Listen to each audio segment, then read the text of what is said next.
આજે હું કુંભાસણ ગામ જે બનાસકાંઠા ડિસ્ટ્રિક્ટમાં આવેલ છે તેમાં રેઇન વોટર હાર્વેસ્ટિંગ અને ગ્રાઉન્ડ વોટર રિચાર્જની વાત કરીશ. હવે આપણે જોઈશું કે રેઇન વોટર હાર્વેસ્ટિંગ અને ગ્રાઉન્ડ વોટર રિચાર્જની જરૂર કેમ ઊભી થઈ. ટાઈમ્સ ઓફ ઇન્ડિયાના રિપોર્ટ પ્રમાણે ઉત્તર ગુજરાતમાં દર 10 વર્ષે જમીનમાં પાણીનું લેવલ 20 મીટર એટલે કે 65 ફૂટ ઊંડું ઉતરી જાય છે.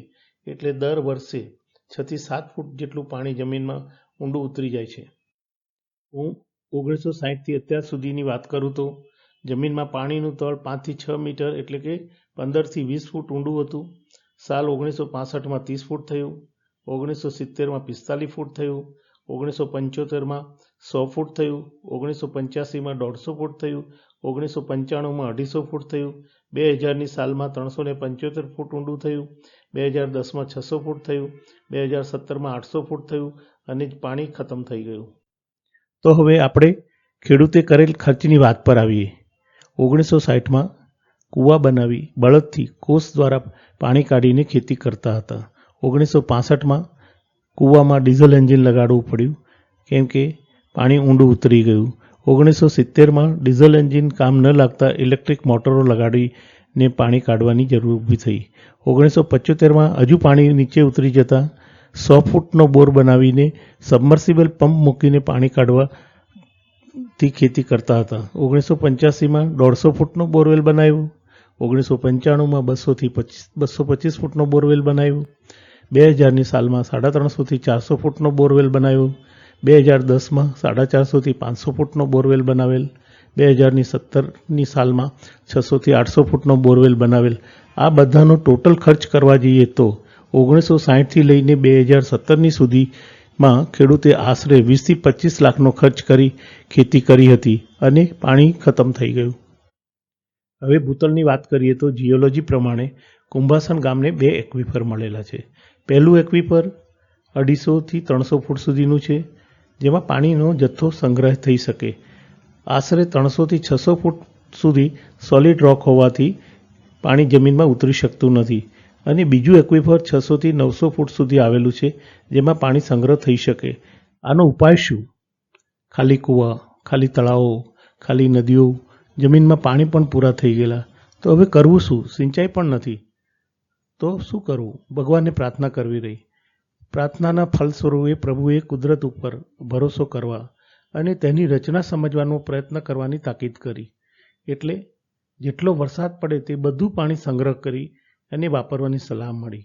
તો હવે સંગ્રહ કરવો તો ક્યાં? તળાવમાંથી પાણી છલકીને વોળામાં જઈને બરબાદ થાય તેનું શું? તો તે ગ્રાઉન્ડ વોટર રિચાર્જ કરી વધારાનું પાણી જમીનમાં ઉતારવું. જે કૂવામાં ઉતારવાનું, તળાવમાં ખાડા કરીને ઉતારવું, તળાવમાં બોરવેલ કરીને અને નદીમાં ખાડા કરીને. સુકાઈ ગયેલા કૂવામાં પાણી કેવી રીતે ઉતારવું? આજુબાજુના વિસ્તારનું પાણી નીક અથવા ગટર કરીને કુંડીમાં જે માપ પ્રમાણે ઈંટોથી બનાવી તેમાં વાળીને તેમાં આવતી ધૂળ, માટીને ઠારીને સ્વચ્છ પાણી પાઇપલાઇન મારફતે કૂવામાં ઉતારી શકાય. તળાવમાં 10 ઇંચથી 12 ઇંચ ડાયામીટરના 200 ફૂટ ઊંડા બોરવેલ બનાવી તેમાં ગ્રેવલ પૂરીને જમીનમાં પાણી ઉતારી શકાય. જૂના બોરવેલમાં પણ વરસાદી પાણી એકઠું કરીને નીક દ્વારા કુંડીમાં લાવીને એને ગાળીને ઠારીને એ પાણી પાઇપલાઇનથી કૂવા અથવા તો બોરવેલમાં આપણે ઉતારી શકીએ. તળાવમાં 5 metre by 5 metre by 5 metre ઊંડા ખાડા કરી તેમાં ગ્રાવલ પૂરી તળાવનું પાણી જમીનમાં ઉતારી શકાય. નદીમાં પણ અમુક અંતરે 5 મીટર અને 5 મીટરના અથવા એનાથી મોટા ખાડા કરીને પાણી સંગ્રહ કરીને જમીનમાં ઉતારી શકાય. 2016 થી 2018માં કુંભાસણ ગામમાં રેઇન વોટર હાર્વેસ્ટિંગ અને ગ્રાઉન્ડ વોટર રિચાર્જ થયેલ કામની વિગત.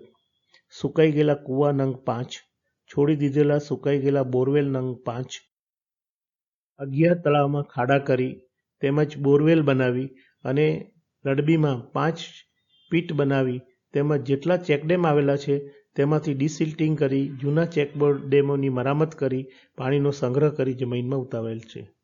હવે કૂવા રિચાર્જનું રિઝલ્ટ જોઈએ. એક કૂવો લઈએ જેમાં 65 હેક્ટરનું એરિયા છે. વરસાદી પાણી એમાં આવે છે. આ વરસાદ તે ટાઈમે 530 મિલીમીટર એટલે 2016માં પડેલો હતો. તે વરસાદનો પાણીનો જથ્થો 3.5 લાખ ક્યુબિક મીટર હતો. એ બધું પાણી એક જ કૂવામાં વાળવામાં આવ્યું અને જમીનમાં ઉતારવામાં આવ્યું, એટલે 35 કરોડ લીટર પાણી આ જમીનમાં ઉતર્યું.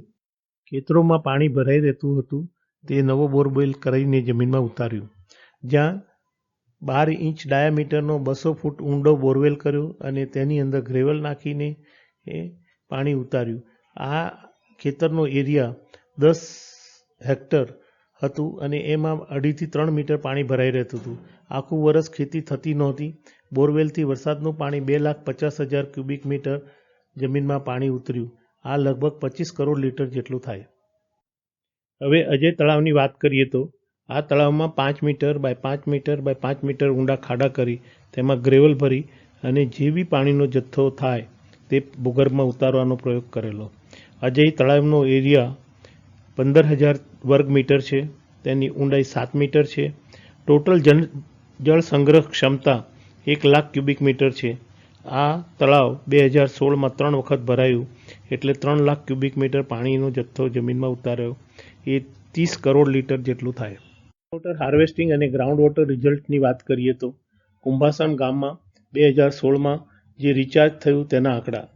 ગામનું ક્ષેત્રફળ 1410 હેક્ટર, એવરેજ વરસાદ 530 મિલીમીટર, એટલે કુલ વરસાદી પાણીનો જથ્થો 75 લાખ ક્યુબિક મીટર જેટલો થયો અને 15% જમીનમાં રસ્તામાં આવતા એ વેસ્ટ થાય, એટલે આપણને કુલ રનઓફ 85% મળ્યું અને એ 85% જમીનમાં ઉતરી ગયું. એ આંકડા 63 લાખ અને 52,000 ક્યુબિક મીટર જેટલા થાય, એટલે ટોટલ 635 કરોડ લીટર જેટલું પાણી જમીનમાં ઉતર્યું. આ ફેલ થયેલ બોર આર્ટિફિશિયલી કુંડી બનાવી અને તેને બાજુમાં હોલ પાડી અને જે વહેણ હતું એ વહેણનું પાણી રોકી અને એને આર્ટિફિશિયલી રિચાર્જ કરેલું છે સ્વૈચ્છિક સંસ્થા દ્વારા.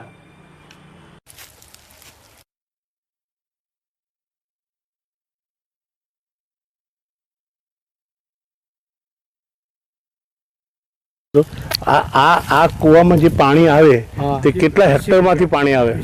આ તો મોટા વિસ્તારમાંથી આવે છે. આ તો લગભગ 100 થી 200 હેક્ટરના વિસ્તારમાંથી પાણી આવે. 2 વર્ષ પહેલા આપણે તળાવના પેલા સેન્ટરની અંદર પેલો જે દેખાય એ ભાગની અંદર 10 બાય 10નો ખાડો કરેલો. એટલે આ વર્ષે જે વરસાદ આવેલો લગભગ 3 થી 4 વખત આ તળાવ ભરાણું. આ કેટલો એરિયા હશે આનો? આ તળાવનો 100 બાય 150 મીટર અને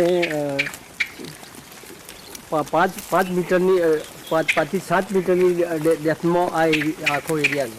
તો કેટલું થાય, એટલે ક્વોન્ટિટી કેટલી થાય, કેટલા ક્યુબિક મીટર થાય? 50 ને 1 લાખ ને 50,000 ક્યુબિક મીટર પાણીનો શોષણ એક તબક્કામાં થાય. એવું 3 થી 4 તબક્કામાં એટલે 4-5 લાખ 4.5 લાખ જેવું આ વર્ષે રિચાર્જિંગ આ તળાવની અંદર થયેલું છે. આ વિસ્તારમાં 6 થી 7 બોર ફેલ ગયેલા હતા. 10 વર્ષ સુધી પછી પાણીનો સોર્સ મળ્યો નહીં, પણ આજુબાજુ બોરવેલ અને કુવા રિચાર્જ કરી અને રિચાર્જ કરવાથી આ સાલે ગયા ઉનાળાની અંદર આમાં 300 ફૂટનો બોર બનાવ્યો તો રિચાર્જનો લાભ થવાથી આ બોર અત્યારે સફળ થયેલ છે. આના ઉપર અત્યારે 10 થી 15 વીઘાનું વાવેતર કરેલ છે અને જે અત્યારે આ દ્રશ્ય આપણે નિહાળી શકીએ છીએ.